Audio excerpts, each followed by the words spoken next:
Same show, different cast here. It is the crossover Locked On Big 12 that we do every single week. It is March 8th, 2022. Tonight we are brought to you by rockauto.com. I am Josh Neighbors. I am the host of Locked On Big 12. To my right, it is John Williams. He is the host of Locked On Sooners. To his right is Jonathan Davis. He is the host of Locked On Longhorns. Below him, it is Stephen Simcox. He is the host of Locked On Horned Frogs. And to his left, below John and I, is Emory Lyda. He is the host of Locked On Texas Tech.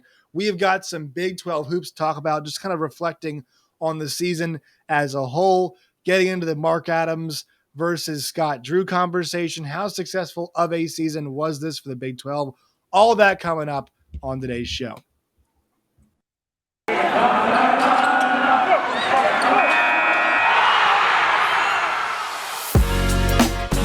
Locked On Big 12, your daily podcast on the Big 12 Conference. Part of the Locked On Podcast Network, your team every day. All right, so the crew has been shaken up a little bit. We normally do this, and then some of you guys obviously are newer to the network, but we've kind of rotated in and out, and that's to reflect the current state of the Big 12 and its basketball. And so I've got to go to Emory Lyda first, host of Locked On Texas Tech. Emory, did Mark Adams get snubbed by not winning Big 12 Coach of the Year? Absolutely. I mean, look, Scott Drew had an outstanding season. There's no denying that. You ended up they had basically all three of their lead guards having injuries throughout the season, and obviously lost Jonathan Chama. But you look at the stats. Mark Adams being able to sweep the last year's national champions in Baylor in his first year, beat Chris Beard and the Longhorns, swept them in the first year, took a roster that basically had 4 or 5 guys from last year and put it all together in a 5-month span, got the team assembled, first year of a new regime, put them in the top 15 for most of the season. I mean, you look at, sure, they were picked to finish 4th in the Big 12 preseason, but they were still unranked. And to be able to exceed expectations by that much, and just the way that they were able to do it, picking up the big wins against Kansas and Baylor, and just in general being in the title race throughout the season. Like, I mean, Scott Drew did a lot, but at this point, we've had a 3 or 4 season sample of Baylor being at the top of the conference. And while they lost pieces, they were still expected to be up there. I don't think many people expected Tech to be in the conference race. And just considering all the wins they were able to get, I think it was pretty clear that Mark Adams deserved this one. All right, so Stephen, I know you're pretty familiar with Baylor and just Scott Drew. I think there is some credence to what Emory's saying about like all right, we should start expecting this from Baylor, but this one, in my opinion, felt a bit different just because of the guys they lost, the fact that down the stretch they were playing with 7 players effectively, and they were beating teams for the most part and actually pulling away from them in the case of Kansas and against Texas. Not the Iowa State game, that's not the case there, but still, the fact they actually did win the conference, all things considered, like I know it basically this award is a choose your own narrative, right? And I think I'm going to choose the the Scott Drew narrative. How do you feel about how Scott Drew this year? And were you upset with the Scott Drew getting the nod over Mark Adams? Yeah, it was super impressive. I wasn't upset. I mean, I'll say, first of all, it's just so strange that we're talking about Scott. Like, oh yeah, we expect Baylor to be at the top of the conference. And I understand why. Like, they won a national title last year, but it wasn't that long ago. It was like 4 or 5 years ago. The narrative around Scott was, oh, he can recruit, but he's not a great X's and O's coach, and he's never really going to get Baylor. Like, he's got Baylor to a high level for Baylor, but they're probably never going to go over the hump, and he's been able to do that. But yeah, I mean, losing Jonathan Chama in the middle there was huge. Emory mentioned the guard play, right? Like, it was like Cryer and Flagg were basically trading like games and who could sort of stick around and tolerate the pain enough to play. Not that it's amazing that Baylor won the conference, but I feel like the context around it is super impressive. And Mark Adams did an incredible job. I was, and this is, I guess, my own ignorance, but I was a little underwhelmed when they promoted him after Chris Beard left. I thought, that's interesting. But he's been an incredible head coach. What Texas Tech has done has been great. But I think at the end of the day, it's just, we thought Tech would maintain some level of stability. And even though the wins were impressive, there were also some pretty head-scratching losses there as well. And then they ended up being sort of around where we thought they would be at the end of the day with the conference. But Adams has he has a gripe. Like, my thing about this, and maybe it's just because I'm a TCU fan and we don't get a lot of people that are all conference basketball in general, even though this team has exceeded expectations. I just don't really get why fans get so mad about this. Like, none of it matters. I mean, it's all just like coaches voting, and the AP, they came out with their own thing and they had a different result. Like, nobody's going to care in a week when they start playing games on TNT and CBS.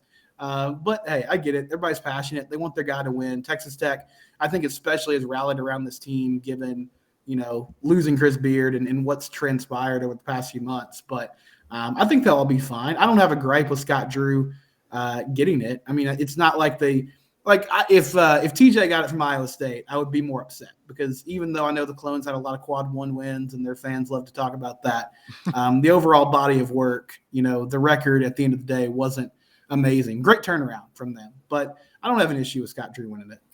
So Emory and Jonathan, you guys will learn that Stephen is going to take some kind of a shot at an opposing Big 12 fan base.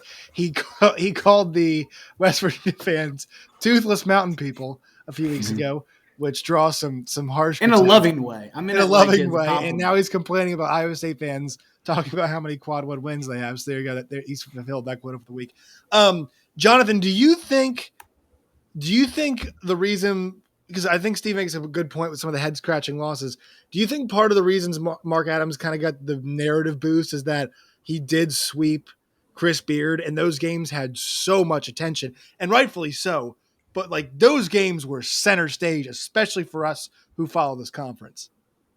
Definitely, I think that was a big boost. People talk about how that game in Lubbock when Chris Beard returned was one of the best atmospheres in college basketball this year, maybe outside of the Duke and North Carolina game where Coach K didn't get the ending that he desired. But I think that Mark Adams definitely got a boost, just in people talking. He did a great job, and Texas Tech definitely exceeded expectations. I can't disagree with Emory there. And it was disappointing to see Chris Beard lose to his former team twice this year, once in Lubbock and then once in Austin. But I definitely think narrative-wise that he got a little bit of boost from beating Texas twice. I don't think most people didn't expect that.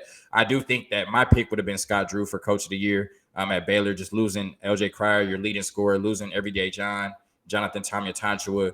I think he did more, was able to still get a share of the Big 12 title, losing so many key players. But Mark Adams did a hell of a job this year at Texas Tech. They have a great team, great fan base. But I do think it was a little bit hyped based on what he did, by the fact that he beat Texas twice, and those games were so intense and so hyped up, and so many people had eyes on those matchups. Yeah, I think after the TCU loss, I felt like maybe Mark Adams had lost the National Coach of the Year thing. But I would say this to you, John. Now, like, it feels like one of those two guys. I mean, I think here's what I think. I think the National Coach of the Year is either going to be Tommy Lloyd at Arizona, or it's going to be one of these two guys. It's going to be Scott Drew or Mark Adams. I actually still think Mark Adams, just because of the national narrative, he was able to force his way in there pretty well. I think it's between those three. And look, I think Tommy Lloyd's going to get it, but those two guys have a pretty legit argument for not just Big 12 Coach of the Year, but National Coach of the Year. You agree? Yeah, absolutely. I think they both had fantastic seasons, and I think for everything that everybody has already mentioned about Mark Adams' season, he did have some disappointing losses. I mean, they lost to Oklahoma by a big margin at one point in time when Oklahoma was in one of its roughest stretches of the season. Some other difficult losses for Texas Tech, but they've had a great year, and I don't think that should take anything away from what Mark Adams has done in response to losing their head coach after such a great tenure in Chris Beard going to Texas. But I think what Scott Drew has done with half of a roster is pretty remarkable. Not just having your lead guys out, but not having much of a bench to play with. I mean, it's hard to play with just 7 guys in a 40-minute basketball game. That's not an easy thing to do. And he's able to make it work, not just win games, but win them convincingly as well. So yes, they should both still be in the consideration for National Coach of the Year. And the fact that we're having this conversation, I think, is just really, really good for Big 12 basketball and just athletics as a whole, as everything kind of comes to a higher standard across sports. Seeing Big 12 kind of jump to the national forefront as arguably the best conference in college basketball is huge for the conference.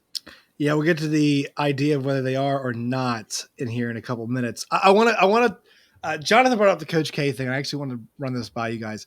Totally off topic here, but we are talking about coaches. Was anybody else like pretty pleased when they lost. And also, did anybody else get really annoyed by the media glad handing afterwards, where they were like, Coach K went out there and owned it after he was like, this was unacceptable. And then he did the thing where he's like, but the rest of the season's been pretty acceptable. I'm like, what are we doing here? Like, this is bizarre and this is weird. And also, he totally set himself up. He also set his players up in a really bad spot.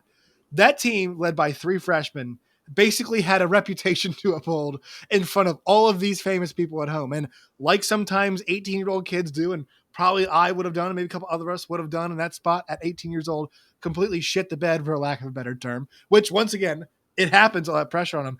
Would anybody here like to take a stab at what we saw on Saturday? And because I kind of went on a rant about it, and now I feel like I need to get some feedback on this. Am I wrong? Am I totally slandering a guy who might be the greatest basketball coach of all time? Steven, I saw you snickering, potentially nodding your head. What were your thoughts on this situation? Well, it was hilarious. I mean, like, Coach K is a legend, but watching a bunch of 19-year-old Duke kids in like Cookie Monster costumes crying while they fall by 12 to their biggest rival on their home floor was really, really funny. Watching those shots of like disgusted former Duke players who were just like, had this look on their face like, man, if I was out there, there's no way we'd go out like that. And then, you know, like, they're following him to the locker room. The North Carolina guys are going crazy.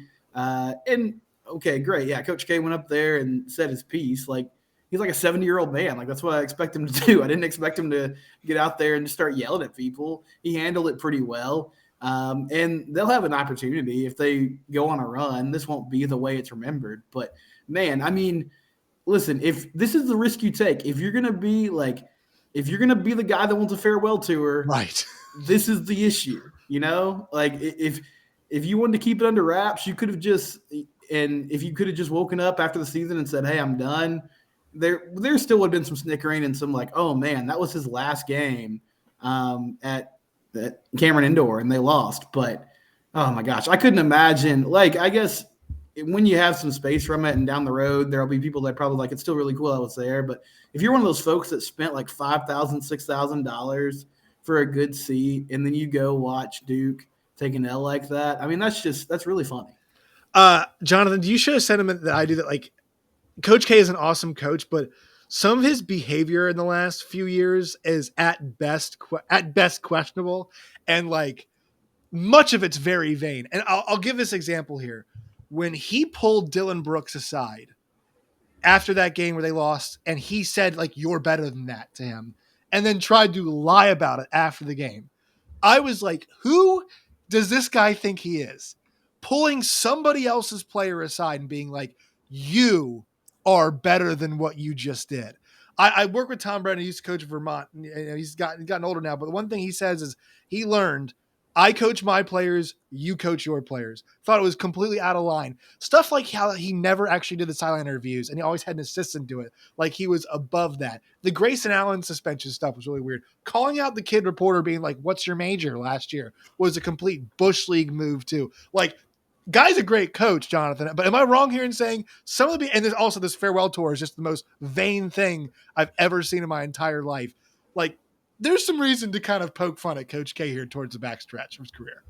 No, you're definitely not wrong. And of course, Duke, being the villains, a lot of people wanted to see them lose in the fashion that they did. And I thought it was hilarious. You talked about, Coach K is kind of comes from that Bob Knight coaching tree, and he has that military background. So we know how intense he is and stuff like that. I thought it was hilarious. He didn't want to do the post game after they lost like that and went out there and embarrassed him. And then now he has to be celebrated for all his accomplishments and stuff, where he probably wanted to be in the locker room just cussing out his team.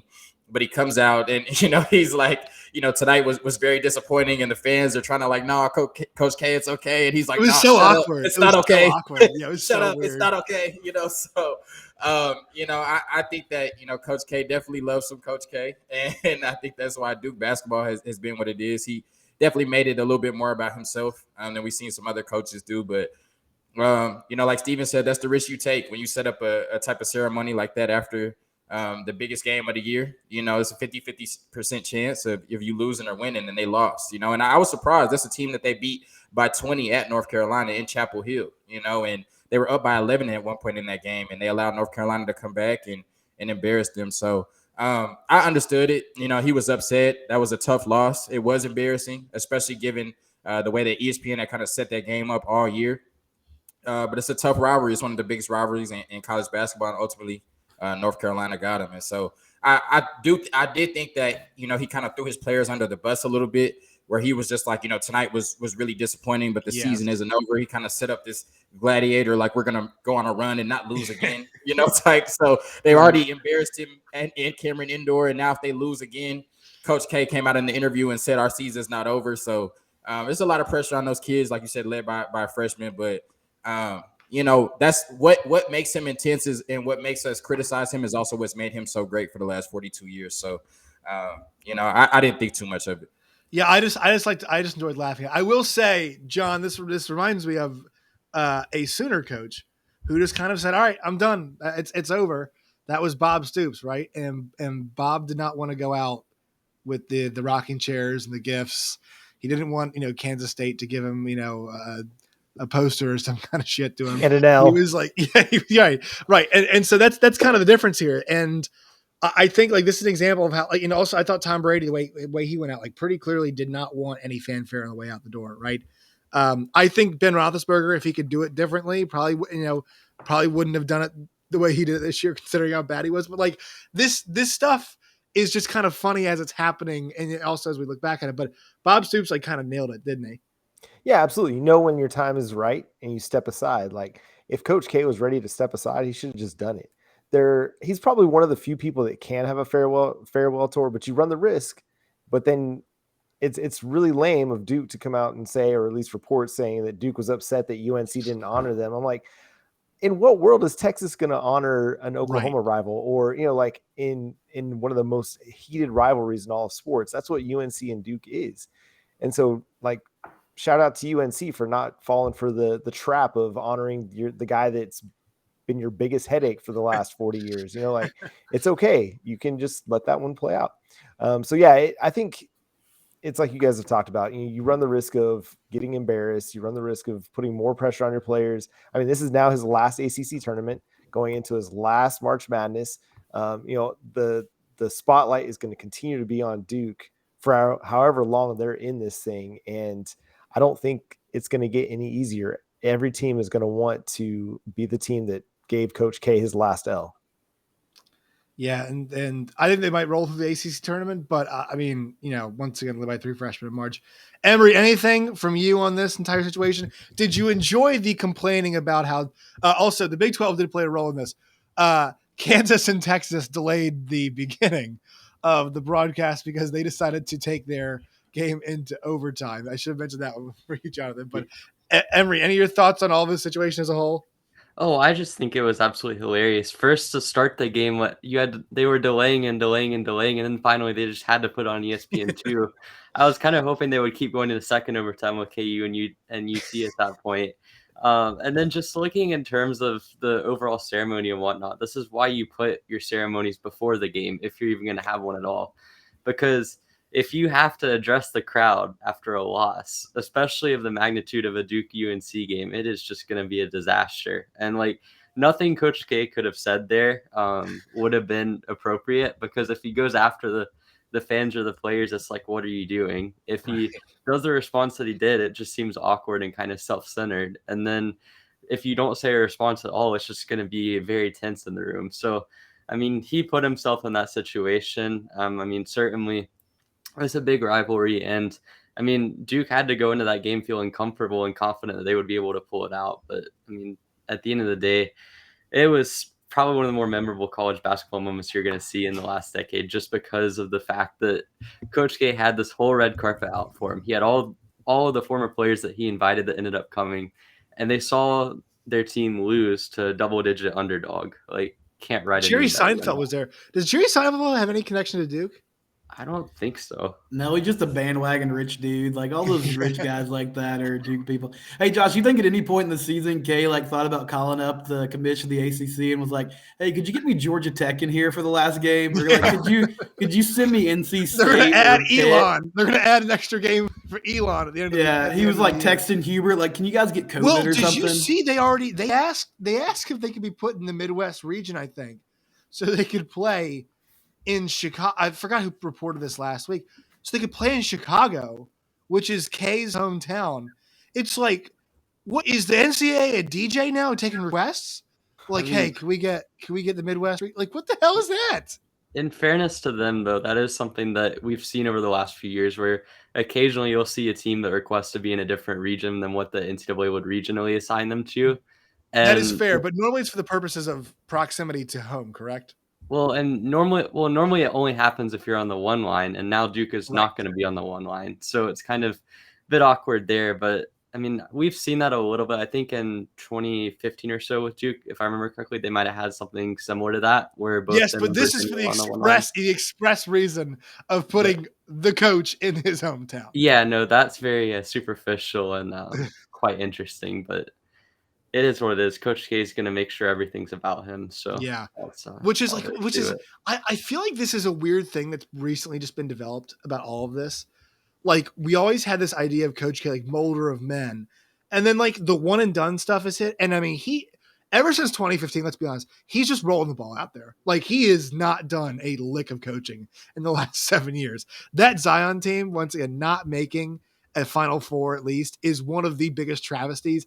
And I mean this in the history of college basketball.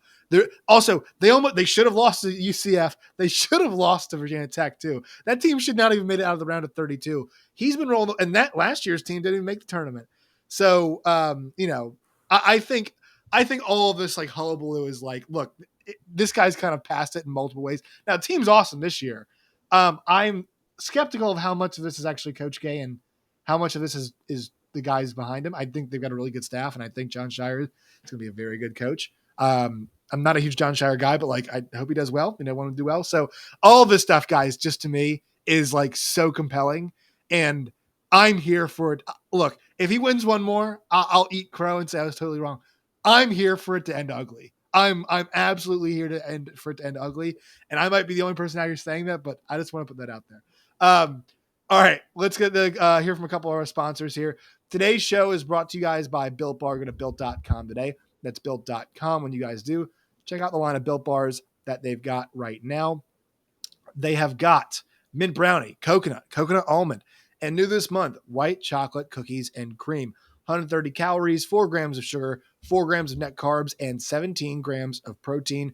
Once again, go to built.com today. It's promo code LOCKED15, LOCKED15, LOCK15 for 15% off today. Today's show is also brought to you by our friends at Stat Hero. If you guys go to Stat Hero right now, they have the single game pick'ems, which pits one star player against another star player.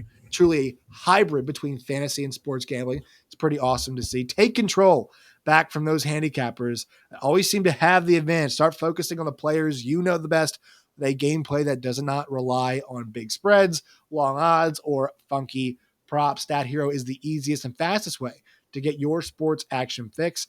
The simple, sleek gameplay will have you playing in minutes. This is what daily fantasy was meant to be. Sign up for free right now at stathero.com/locked on. Use promo code locked on as well. Once again, go to stathero.com/locked on for a 100% match right now. Terms and conditions apply. All right. So I just want to ask you guys about the Big 12 generally. I'll let you go again here, Emory. Was it the best basketball conference? I kind of feel like the Big 10 has an argument. Now, it does not mean this is not necessarily saying that the tournament won't go better for the Big 12 than the Big 10. We saw last year it went really badly for the Big 10, and that's a lot of it because of the style of play. But do you think the Big 12 was the best basketball conference in America this year, Emory? I do. I think that on the top, you could say that maybe like the SEC sort of can challenge them just in terms of the top tier teams. And in terms of depth, you could say that the Big Ten maybe has the edge in terms of just having 9 or 10 teams that could have been on the tournament and have a real shot at it. But if you look just in terms of combining the two, you've got Baylor and Kansas on the one line. You've got Tech and Texas who have been sort of intertwining within those two teams and sort of making it a close race at the top. And then you've got a midfield of the Big 12 that is just incredible. And like when you have every single road game in the conference being a quad one game, that speaks a lot to just the depth of the conference in general. I mean, obviously the defenses in the conference are at another level. And really, I think sometimes the efficiency differences can be a little bit overplayed, because once you get into conference play, it's kind of just a round robin of everyone sort of boosting or slightly hurting their own resumes. But at the end of the day, like, the Big 12 stands kind of alone in terms of having both the depth and the top tier teams, where there's no off nights in the Big 12, and there's also multiple teams that could win the national championship and it not be a surprise. So for me, I think it's the Big 12. I don't think it's as big of a gap as it could have been. As, like, say, early in January, I thought maybe it would have been a little bit bigger of a gap between the Big 12 and the Big 10 and SEC, but still, I would still have them as the number one team, or the number one conference. Steven, do you agree with that sentiment? Yeah, I think so. I mean, I don't feel like there is a overwhelming team this year, right? Like last season, so much of the college basketball conversation was around, okay, Gonzaga and Baylor, can anybody challenge them? Or we just waiting on these two teams making it to the title game? I feel like it's a pretty even, level ground at the top. And as Emory sort of laid out there, like Baylor and Kansas are right there. I think Texas and Texas Tech are two teams that, given the right matchups, could make a run. And then the middle of the conference is really good. I mean, I don't think like K-State and Iowa State and TCU are good teams. I feel like they're teams that in other conferences would have better records. There's not really a bottom feeder. Like West Virginia had a really tough season, but we know Bob Huggins is a good coach. Taz Sherman can score. Like the depth, to me, is the big difference. I know the SEC won the SEC Big 12 Challenge, and that is to a certain extent like a good barometer. Yeah, but the Big 12 won more games against the SEC in the total season series. There you go. Thank you, Josh. That's why you're the host of Locked On Big 12. There you I'm go, just the host of Locked On Horned Frogs. But I feel like, top to bottom, the league is the best. I know the Big Ten's really good. There's some great teams there like Purdue and Wisconsin at the top. And, but I just feel like overall the Big 12, the round robin schedule, anybody can beat anybody on a given night. And we've seen that play out throughout the course of the season. I just want to mention this, Steven. You mentioned it. Last year it was Gonzaga and Baylor, and yes, it wasn't much more so the Gonzaga and Baylor last year. But does anybody know the top two seeds right now? It's Gonzaga and Baylor again. Mm-hmm. Time is a flat circle, my friends. Jonathan, do you agree with the sentiment that there's no Oregon State, right? There is no Pitt, who set basketball 50 years back today with a performance against Boston College. There is no Boston College out there. There's no Georgia Tech. There's no Louisville. The fact there's none of those teams, the Big 12, is what makes it so good. Yeah, I definitely think Emory made a good point, and Stephen as well, is about the depth. If I was talking about the top four teams, I might look at the SEC and say I would probably take Auburn, Kentucky, Tennessee, and Arkansas maybe over any other conference. But the depth is what sets the Big 12 apart. When you have schools at the bottom like Kansas State and West Virginia, just places you don't want to go in and play teams that can beat you. And we saw Kansas State beat Texas this year. Oklahoma State, beat Texas Tech and Baylor. TCU just lost to West Virginia in their last game of the season. So no off nights in the Big 12, and I think that's what makes it the best conference from top to bottom, even though I think the SEC is a little better at the top than the Big 12 was this year. Yeah, and then for the Big 10, part of that is the depth, right? Is just like they've got more teams. So that is one thing that obviously you have to factor in there, is that just, when you're saying, okay, the Big 10 is deeper in terms of who they're going to put in the tournament, there are some opportunities there to beat up on the Northwesterns, Penn States of the world. Like you get a couple extra wins there. The problem is when you're Baylor, you got Baylor and Kansas, and I forget how many games total they lost, but you're going to have to distribute the L's, right? Somebody's got to take those L's. So that's why the records don't end up looking as good as they would have else. But you're totally right about the point of, look, TCU's a tournament team pretty solidly. They went to West Virginia and just lost. They're the 9 seed. Oklahoma State not allowed to play, and Texas Tech went there this weekend and they just lost as well. And that's kind of like just the nature of this league is it's just, I know home court advantage has been really strong across all of college basketball. It's been really difficult to win road games all season long. We've been seeing that, but this conference too, and while that's also been true in this conference, there is a certain extent, hey, Baylor lost a couple big home games, Kansas was not always great in the fog all year long. The teams were actually good enough in this conference to go and get road wins at times as well. It was not complete home dominance from wire to wire. And then also, Johnny, I'll ask you, a team like Oklahoma, you're like, damn, if they were in the ACC, the team's in, right? That team, if you get to pad the stats with wins against Georgia Tech, Louisville, NC State, Boston College, your record, your 19-20 wins as opposed to where Oklahoma is now, and you're probably in. Yeah, it was a rough January and February for Oklahoma, and you can't win 3 or 4 games in the Big 12 and expect to be a tournament team. Yeah, if they were in any other conference, I think they've got a much better shot at getting into the NCAA tournament. They're going to have to go on a significant run here in the Big 12 tournament to even have a chance to bolster their resume enough to get in as one of those bubble teams. All right, friends, let's take a look at this bracket. I've got it pulled up. Ooh, look at that. Just so fun. We're using technology. We're having fun. If you aren't watching on YouTube, right now we're showing the Big 12 championship graphics. So make sure you guys subscribe to all of the Locked On Big 12 family of YouTube channels so you guys can check out the new visual elements that we all use with our shows. But take a look, study it, friends. I'm sure you guys are already familiar with it. So you guys, I'm just going to give you all the floor here, and you guys can each talk about what you like from this tournament, how you think it plays out, if there's a surprise, if there's a shocker, if you think it's chalk. I'll give you all the floor for a little bit to talk about how you guys think this thing plays out. Steven, I'll go to you first. Tell us how you see the 2022 Phillips 66 Big 12 Men's Basketball Championship going down this year. Yeah, I mean, as far as like interesting first round matchups go, I really like Texas Tech and Iowa State. I think that'll be a good one. The thing I always wonder, Josh, when it comes to conference tournaments like this is how motivated are the teams at the top, right? Like KU and Baylor, obviously two really solid, complete basketball teams. Baylor, as we sort of laid out earlier, still trying to get healthy. They've dealt with injuries all year. Kansas seemed like they might have lost their mojo for a minute there towards the end of the season, but have righted the ship a little bit. So I think KU's probably the team that might be a little hungrier. But as far as like a team that I could see going all the way, I'll let Emory touch more on this, but I really like Texas Tech and kind of how they're set up for, playing multiple games in a couple of days, the way they defend, the way they rebound, the way they get after people on that side of the ball. And I think there's a lot for them to gain, like seeding-wise, if they can find a way to get out of the Phillips 66 Big 12 tournament and win it. So should be fun. Always, good basketball. Even that K-State West Virginia game tomorrow or tonight, if you're listening on Wednesday, I think will be a fun one. And, yeah, as far as the team I cover goes, like Texas and TCU, as Jonathan knows, Texas has swept that in the regular season. I think it's a tough matchup for the Frogs. They've out-rebounded most teams they played this year, but Texas has beaten them on the boards twice. So that should be a fun one. And, I think the Horned Frogs are solidly in the field. A lot of fans are asking about, like, seeding.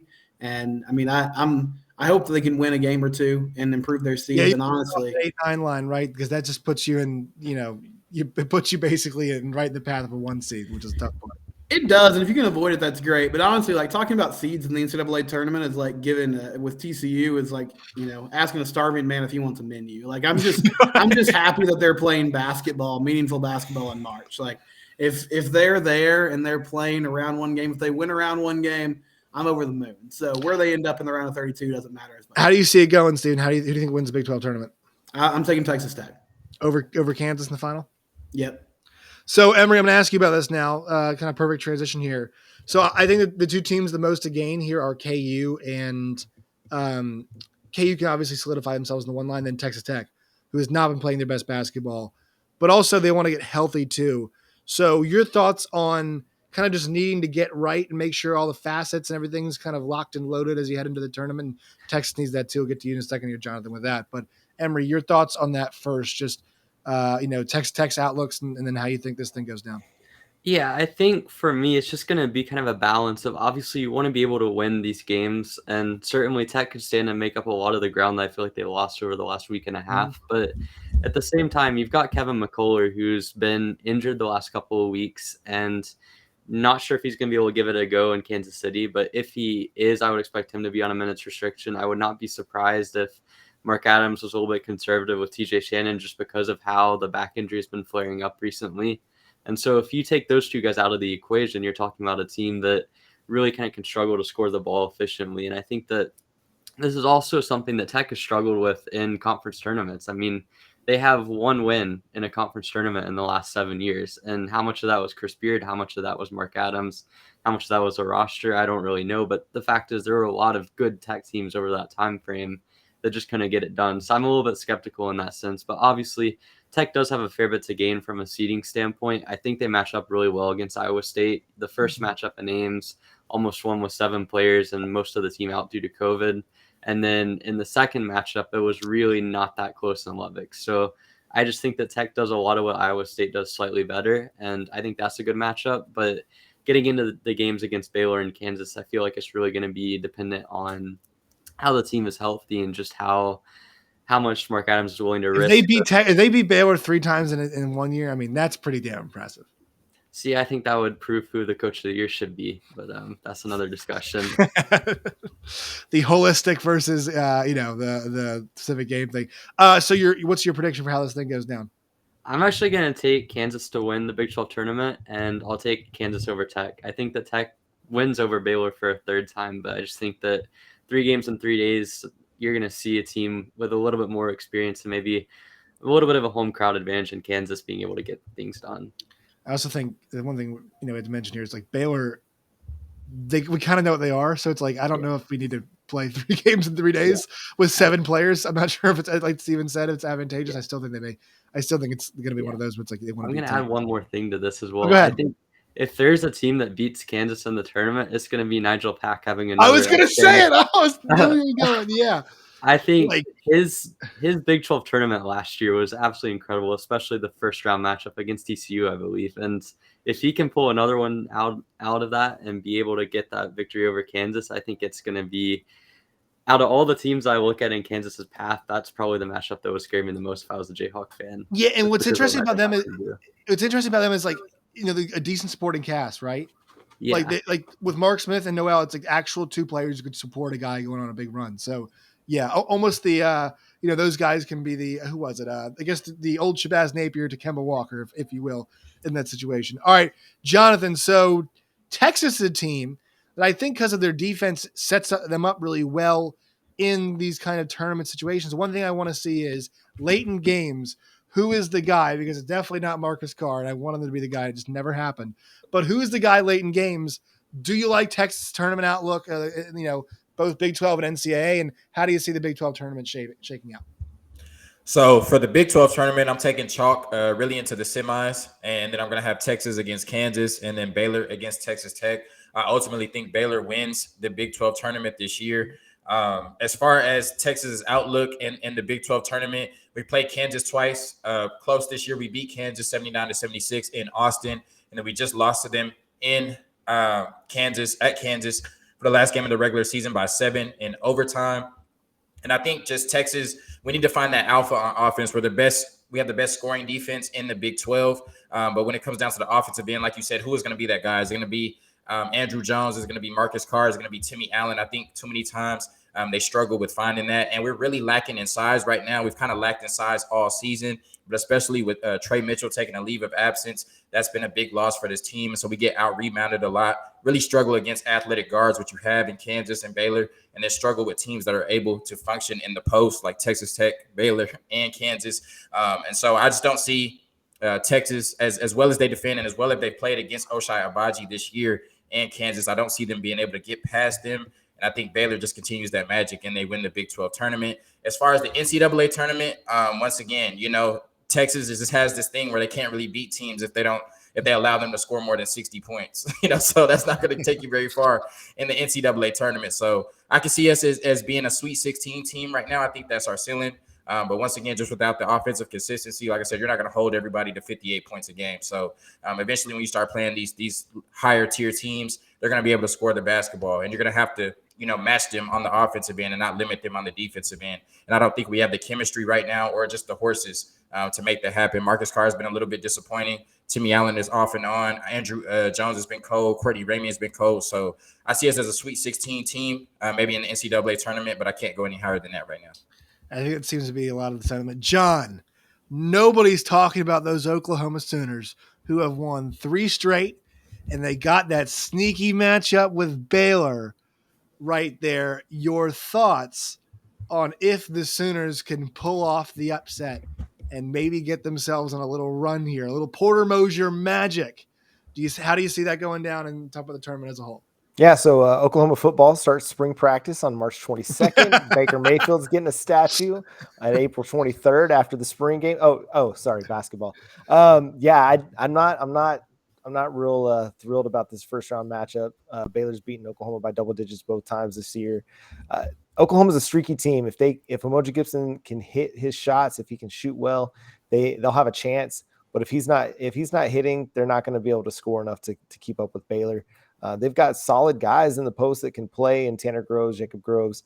They've got some good defenders, but they really miss the energy of Elijah Harkless. Yeah. It's just a team that's just not consistent enough shooting the basketball that can carry them in a tournament setting. They go up against a good defensive team, which Baylor's good on both ends of the floor.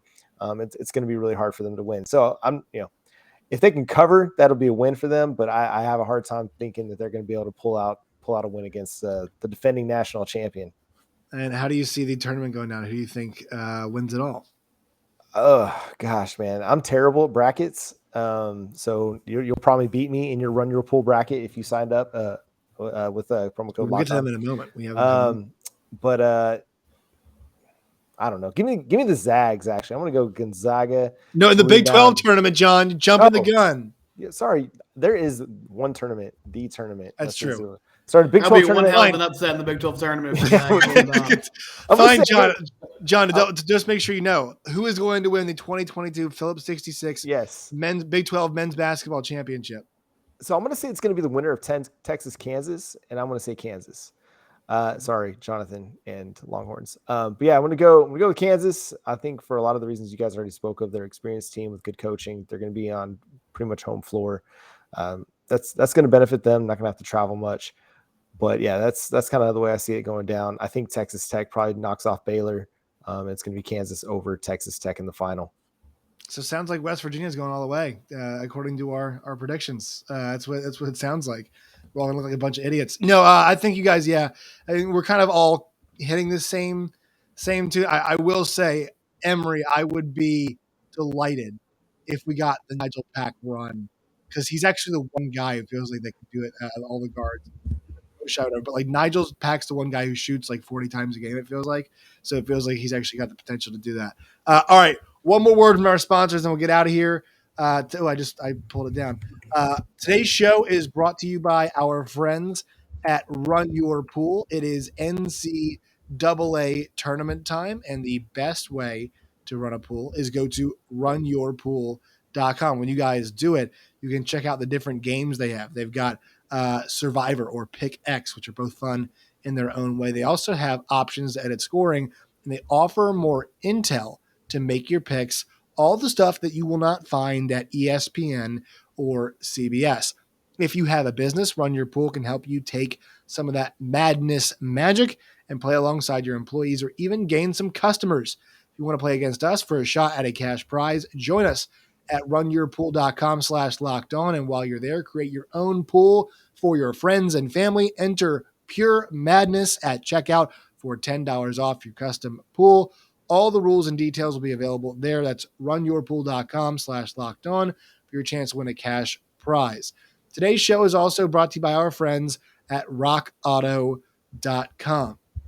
Save time and money when using rockauto.com. With the ever-increasing number of makes and models for vehicles, it's now impossible for your local chain auto parts store to stock all the parts that you need. Why endure the often pointless or seemingly intimidating questioning of, is your Odyssey an LX or an EX, and wait while a person behind the counter orders the parts on their computer, choosing from the only brand that their warehouse happens to carry? You have computers with access to rockauto.com at your home and in your pocket as well. Why choose to spend 30, 50, even 100% more for the same parts from a chain store or a car dealership? Go to rockauto.com today to see all the parts available for your car or truck. Right, Locked On in their How Did You Hear About Us box. That way they know we sent you. Amazing selection, always low prices, all the parts your car will ever need. That's rockauto.com. All right, time for the plugs. John, where can people find you and your work in all of its wonderful variety? Yeah, you can follow me on Twitter at John9Williams, Locked On Sooners on Twitter at Locked On Sooners, and on Facebook, Locked On Sooners Podcast. You can also read the work covering the Oklahoma Sooners at the Sooners Wire. You're listening on Wednesday. I'm at Oklahoma Pro Day in Norman today. So checking out those guys and seeing who's going to run the fastest 40 in those skin tight skin. That was going to sound weird. Sorry about that. But yeah.